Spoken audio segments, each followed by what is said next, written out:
Compensation Committee. I'll call the meeting to order. Has the meeting been properly posted? Yes, it has. All right, thank you. First order of business is opportunity for citizens to speak. Do we have anyone that would like to address the committee? All right. I see we have no one waiting to address the committee and no correspondence to review, so we'll move to action items for approval. The first item on our agenda is approval of the minutes from our last meeting on December 11th, 2024. Do I have a motion? So, Second. All right, it's been moved and seconded to approve the minutes from the December 11th, 2024 HR and Compensation Committee meeting. Any discussion? All right, all in favor say aye. Aye. Opposed say no. Motion passes 3-0. Next is approval of resignations and retirements. We have 2 resignations and 4 retirement requests on the consent agenda. Do I have a motion? So moved. second. All right, it's been moved and seconded that we approve the resignation and retirement requests as presented on the consent agenda. Any discussion on those? All right, all in favor say aye. Aye. Opposed say no. Motion passes 3-0. Next, we have leaves of absence and leave modifications. There are 2 leave requests this evening. Do I have a motion? So, Second. All right, moved and seconded that we approve the leave requests as presented on the consent agenda. Any discussion? All right, all in favor say aye. Aye. Opposed say no. Motion passes 3-0. Next is approval of new contracts and contract modifications. We have 1 new contract on the consent agenda for approval. Do I have a motion to approve as presented? So moved. second. All right. Moved and seconded that we approve the contract as presented. Any discussion on that contract? I just have a general question around resignations, leave of absence, contract modifications. Do we have any idea where we're at relative to historically in terms of resignations at this time of the year, or I don't know, leave of absence? I mean, those are obviously very specific situations. It's like that's not a great metric, but I am curious about resignations or retirements. Are we seeing an increase, decrease, or beyond pace of what we normally see this time of year? I would say I'll know, February 14th is the deadline for retirement, so I'll have an idea of our total Okay, number. very good. So right after next month's meeting. Okay, thank you. Okay. That's right, 14 is 12. Correct. All right, might have to wait a couple of months on that, Mr. One. Good question. We still need a motion. Yeah. So moved. Second. We have a Actually, we had the motion. motion. Yeah, we had the motion. That was just. a Oh, that was just a Yeah. discussion. Yep, Sorry, so thank all in you. favor say aye. Aye. Aye. Aye. Opposed say no. That motion does pass 3-0. Next, we have approval of board policy 8601, controlled substance and alcohol policy for employees that transport students. It was renumbered for basically a technical correction, SIN 4162. So basically renumbering a replacement of one policy for another.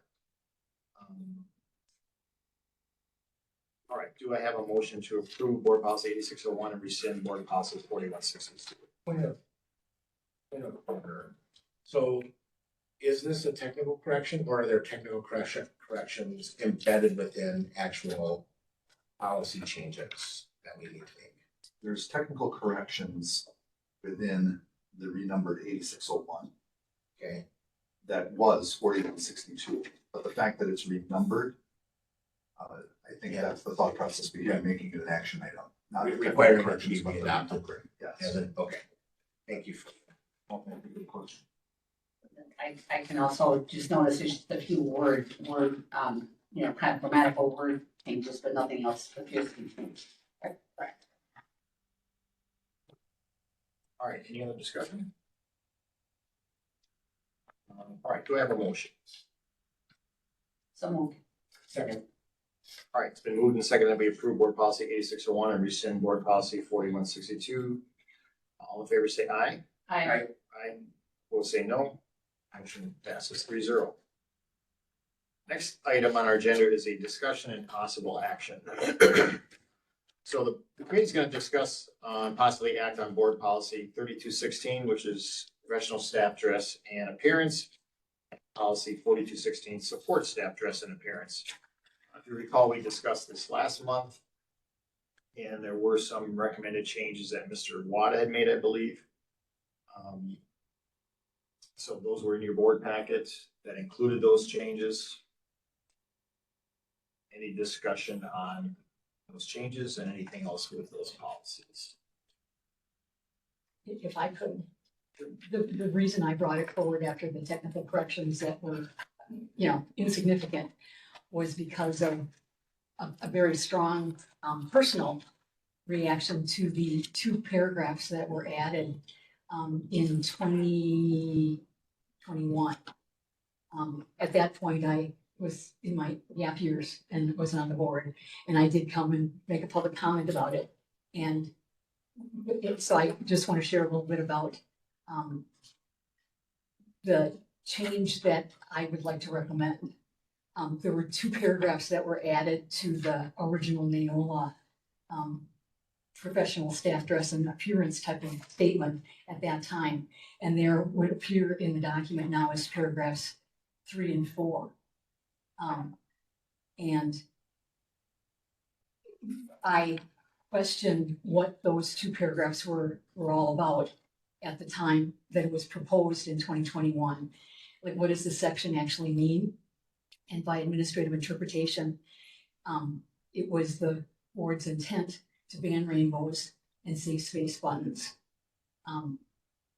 My question is, why does the school district Waukesha feel the need at this point to ban rainbows? And if we choose to leave that language in. I Googled the meaning of rainbow as a symbol, and, I don't see any, for most people looking at the idea of banning rainbows, it's hard to understand why that's happened. I see a rainbow as a sign of welcome, like anybody in the rainbow of all kinds of different people are welcome here. And that symbolism, along with the banning of safe space buttons, which some of you may not realize what that is. A safe space button is a little button that just has a rainbow on it and the word safe space. Spaces for all. Those are what was banned at the time that this was put into place. In the context of being controversial, they had not been controversial until there was some board initiatives to try to ban it. So at this point, with this dress code policy, the school district of Waukesha has made rainbows controversial. We've gotten a lot of negative press over this particular banning of rainbows, and I am not trying to start another firestorm in any way, shape, or form. But we've lost a lot of amazing teachers over this controversy. We spent a lot of money defending a lawsuit because of the removal of First Amendment rights in this forum. I believe that a rainbow is an example of symbolic speech. And at the time that I had spoken back in 2021, in the Tinker versus Des Moines case that passed in 1969 at the Supreme Court, it allowed the wearing of a black armband as symbolic speech. And one of the things I taught for decades as a business law teacher at North High School was the fact that that Supreme Court case determined that neither students nor teachers shed their right to symbolic speech at the schoolhouse gate. So the safe space buttons, the idea of a rainbow, had been worn, had been used, like without disruption to let all students feel welcome in our public schools. And banning them seems to be unconstitutional and a clear violation of First Amendment rights, from my perspective. So I guess I have a question of clarification. You're referring to 2 paragraphs. One starts with pursuant with board policy 2240, and the next Right. one's further for staff that. Right. I believe that the Neola reference, now we're saying on the policy that this is a Neola policy, and I don't believe that Neola would have, that's our school district of Waukesha additions to that, if I'm not mistaken.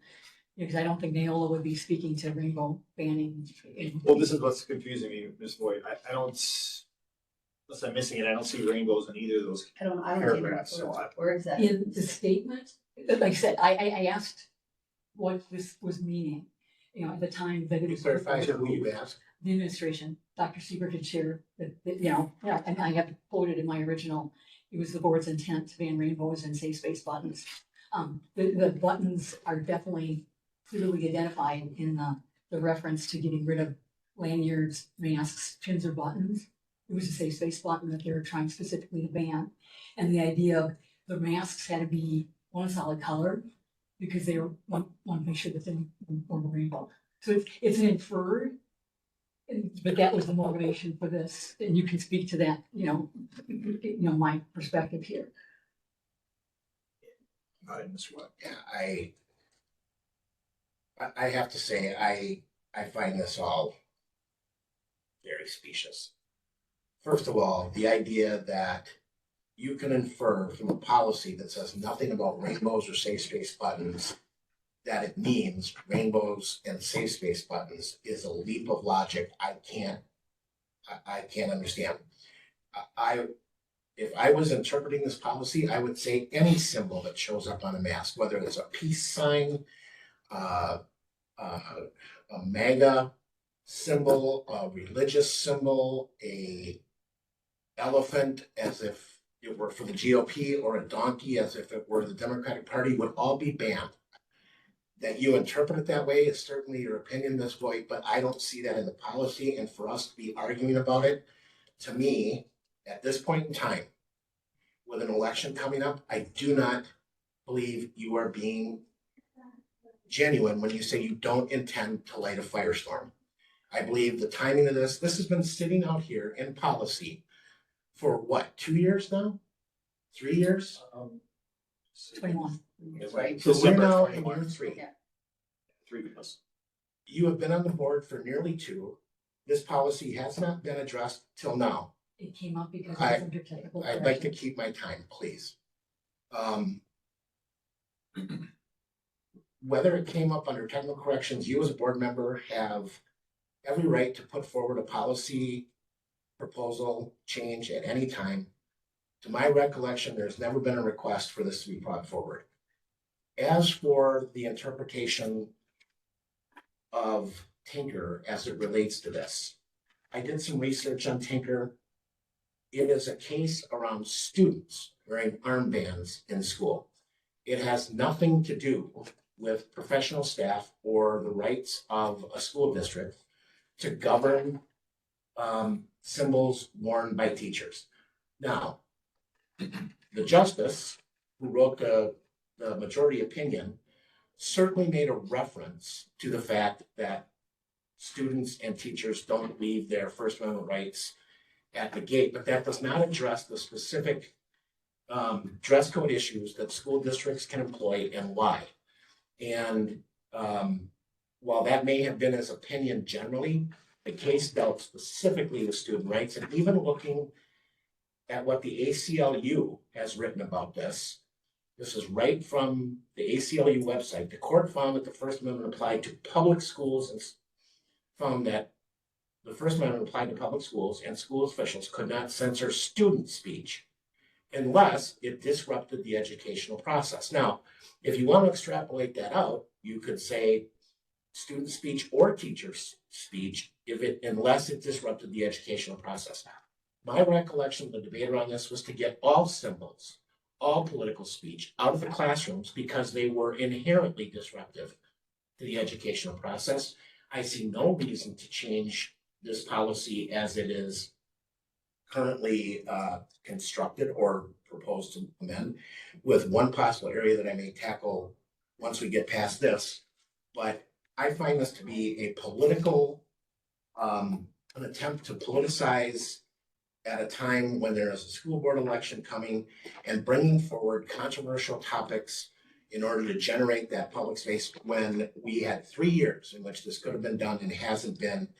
And now here we sit arguing around masks and symbols 3 months before and right before candidates start campaigning process.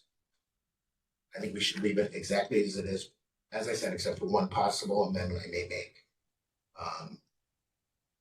with that, I will get back before. Well, I guess one other thing I wanted to ask, I know I did ask Ms. Thede to have this looked at again by our attorneys. So I don't know if Dr. Seaver and Ms. Thede could speak to that, because it was my understanding that they okay with it the first time, they're okay with it now. And I'm wondering if that allays the concern that Ms. Boyd has of this being, an affront to First Amendment rights. You are correct. They reviewed it the first time. It was proposed and then again did a review prior to this meeting and still feel that there is not a problem with the policy as it relates to First Amendment. I will also add, I searched every which way to Sunday for some sort of a federal court ruling that dealt with symbols and staff and any banning of policy which tried to enforce a ban on those things in school districts. I could not find one, not one. Now, if they exist, I'm not a lawyer, I'm not a legal researcher, but I spent probably 3 hours trying to find if there was one case in the federal courts anywhere that suggested that a dress code which bans symbols, or what's the other word we use here, symbols or words, doesn't exist so far as I can tell. If, in fact, the interpretation of Tinker that Ms. Voigt presents were actually case, I would expect to see case law that cites it in an employment case involving school districts. And I just wanted to add, as it's written, I guess that's why I was so confused, Ms. Boyd, when you started talking about the wording. I don't see anything targeting that specific concept, but I do see a very general attempt to ban things that could be controversial. And depending on your perspective and what anyone that reads this, right away in your mind, you're conjuring up what symbols you think would fall in this category. It's really hard to write a piece of policy without naming every symbol under the sun to ban. But it's all about professional, dress and appearance. And like Mr. Watts said, with students, you can't silence their speech. If a student wants to come to school with a MAGA hat on, it's not for people to say, I'm sorry, you can't wear that. If a 5-year-old comes with a rainbow, a Hello Kitty shirt, I don't think there's anyone that's telling them to go change their shirt. So I guess I don't feel like rainbows are banned. It was more at the time when when we had, like Mr. Watts said, a firestorm, the symbol was being used in a different way and was promoting a different agenda. And I think that's where the problem came in. I don't think our district is banning, students wearing rainbow shirts or unicorns or whatever, things like that. That's, again, that's banning their free speech to wear, something they like to wear. So when you have a policy and something that the staff is adhering to, it needs to be general, but clear that any symbols that could be misconstrued or taken the wrong way should be avoided professionally. Because, we're here to represent the district. We need to dress professionally, and those kinds of things really aren't necessary. Every room should be a safe space in the classroom. Every room, all of our schools should be safe places. And I think just dressing it professionally as an educator should. There shouldn't be a need for any other kinds of symbols, within our clothing. I think we should be extremely neutral, because that's what I think families and students expect of us, is be neutral and free of those types of things. That's just my opinion. I move to adopt policy 3,000, professional staff dress and appearance, and 4,000 support staff dress and appearance as presented. Second. Call the question. Any further, it's been moved and seconded that we approve board policy 3216 and board policy 4216. I call the question. So parliamentary, that means you ask if everyone is ready to vote, it ends discussion, and we bring it to a meeting vote.